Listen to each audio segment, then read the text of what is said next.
subscribe and share. बहुत से ऐसे वाकयात हुए हैं जो ना होते तो जाने क्या होता, दुनिया का रुख क्या होता, इंसानियत की तारीख क्या आज से अलग होती।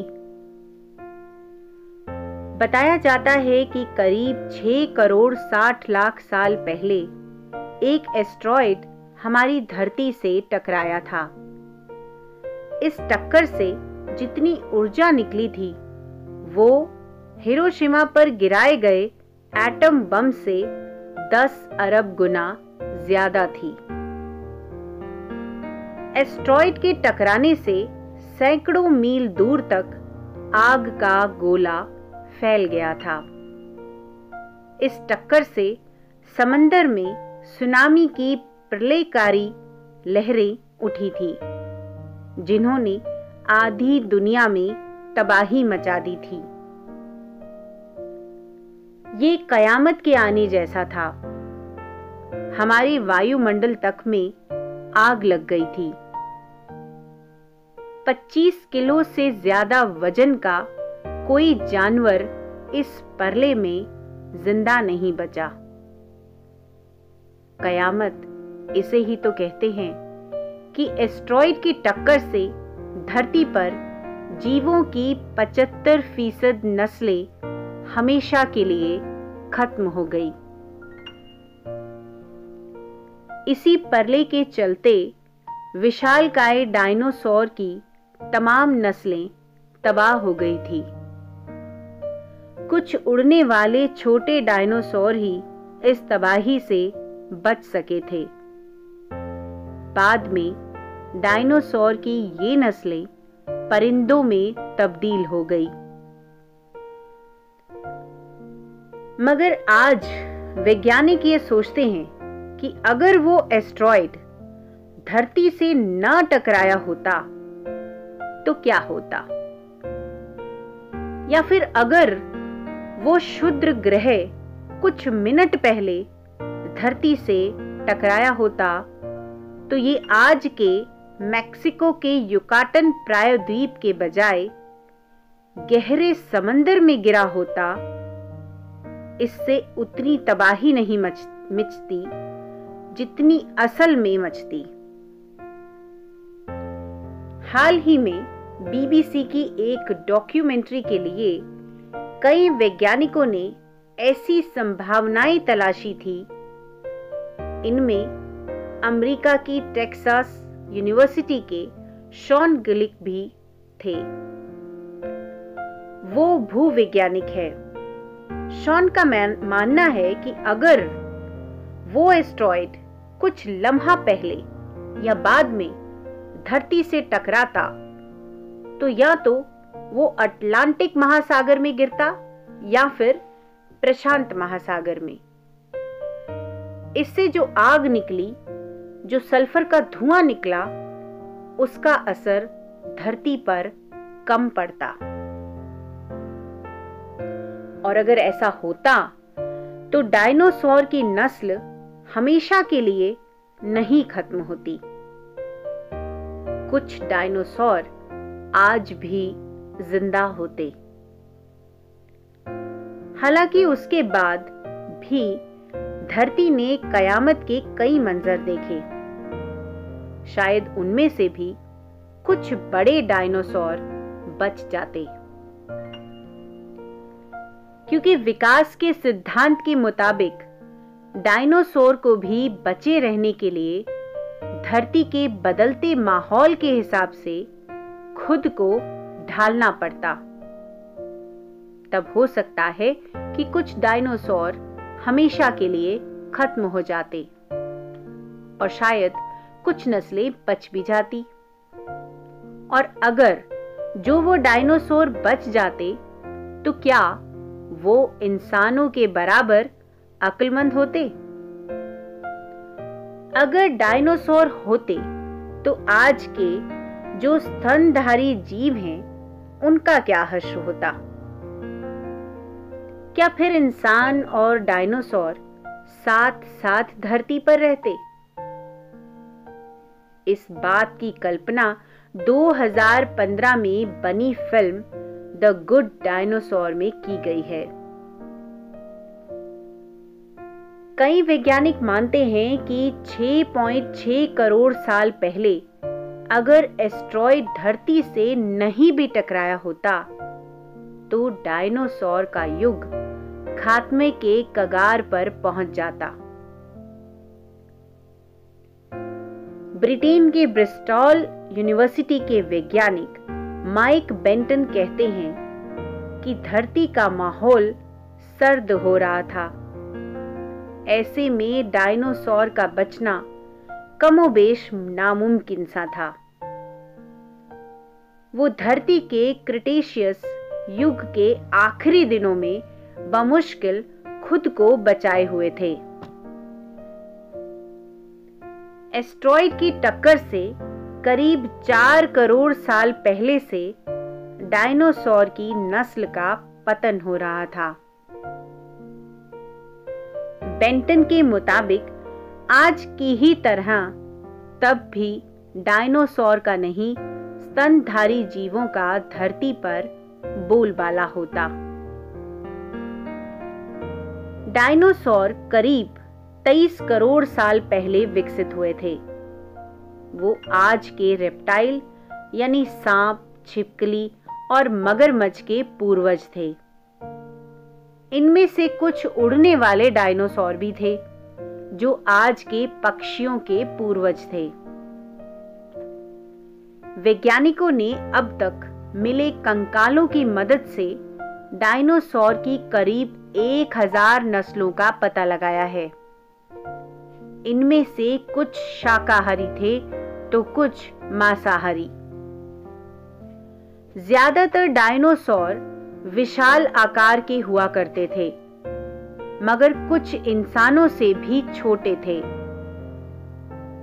डायनासोर 4 पैरों वाले भी होते थे और 2 पैरों वाले भी। कुछ प्रजातियां उड़ भी सकती थी।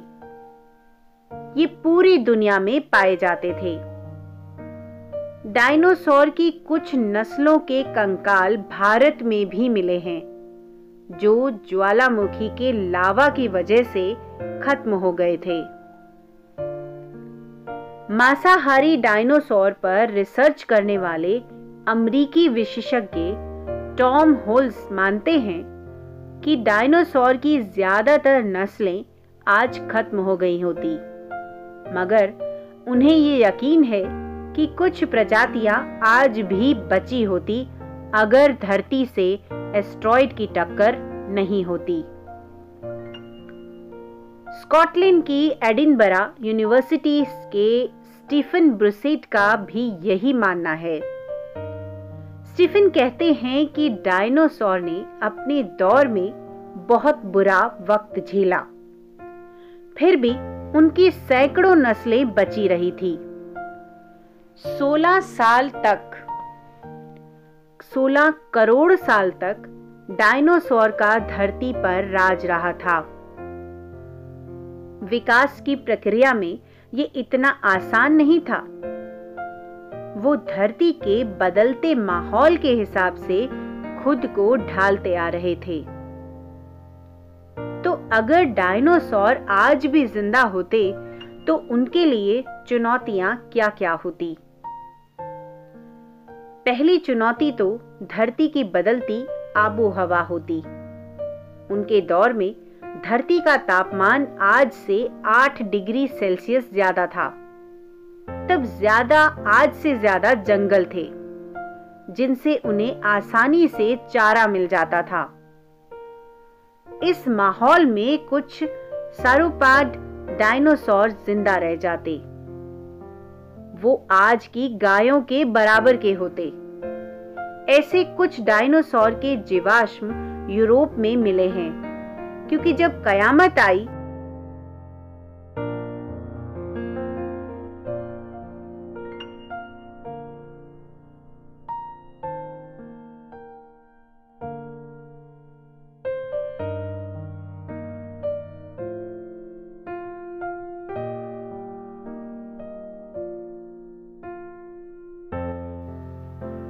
तो 131 फुट लंबे टाइटेनोसॉर का दौर खत्म हो चुका होता।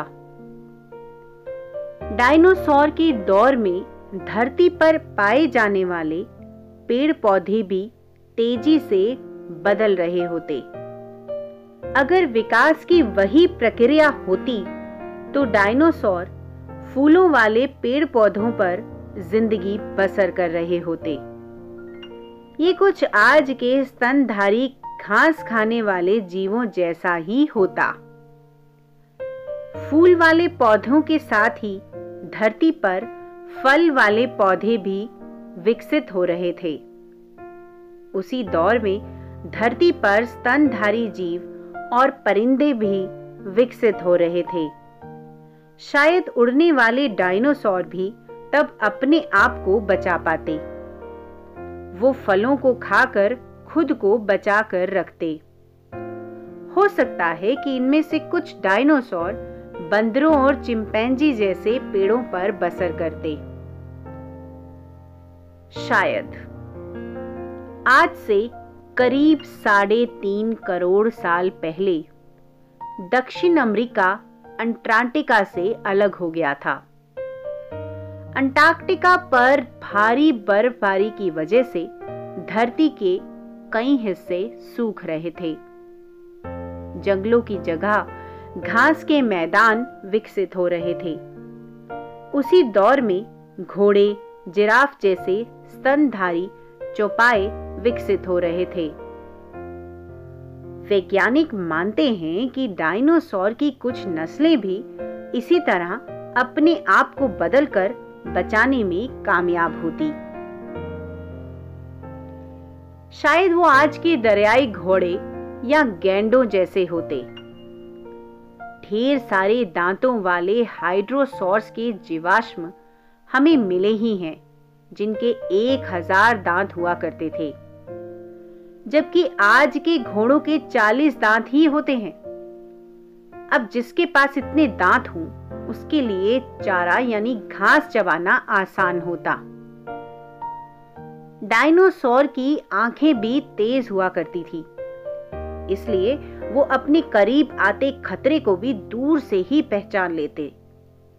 इसलिए आज के घोड़ों या गायों के मुकाबले उनके बचने की उम्मीद ज्यादा थी।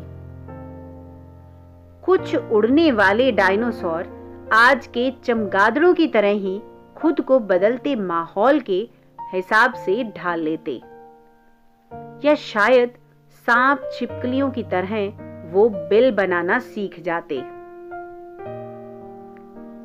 वैज्ञानिक ये भी मानते हैं कि डायनासोर की कुछ नस्लें शायद अपने आप को समंदर में रखने लायक भी बना लेती, क्योंकि डायनासोर के सारे ही जीवाश्म जमीन पर रहने वाले मिले हैं। बहुत से विशाल डायनासोर आज की व्हेलों की तरह समंदर को अपना आशियाना बना सकते थे और अंडे देने के लिए जमीन पर आते। इक्थियोसॉर्स और प्लेसियोसॉर्स जैसे कुछ डायनासोर ऐसा ही करते थे। अगर जमीन पर, हवा में या समंदर में रहने वाले डायनासोर आज भी बचे रहते, तो आज के परिंदों या स्तनधारी जीवों का फिर क्या होता? वैज्ञानिक टॉम होल्स मानते हैं कि परिंदे तो पहले ही खुद को डायनासोर के साथ रहने के लिए ढाल चुके थे। अब अगर डायनासोर की नस्लें आज तक जिंदा होती, तो उनके शरीर के साथ साथ उनका दिमाग भी विकसित होता। तो क्या आज अगर डायनासोर होते, तो उनकी अक्ल इंसानों के बराबर या उनसे ज्यादा होती? अगर ऐसा होता, तो शायद वो आज की साइंस फिक्शन फिल्मों में दिखने वाले एलियंस जैसे होते। या शायद ऐसा नहीं होता। हाँ, वो आज की गायों, घोड़ों और तोतों जैसे दिखने वाले होते। उनका मुकाबला इंसानों से नहीं, दूसरे जानवरों से होता। और फिर जो बचे रहते वो इंसानों के साथ आराम से धरती पर रहते। पर ये सब तब होता जब वो एस्ट्रॉयड धरती से नहीं टकराई होती। पर ऐसा हुआ और डायनासोर खत्म हो गए।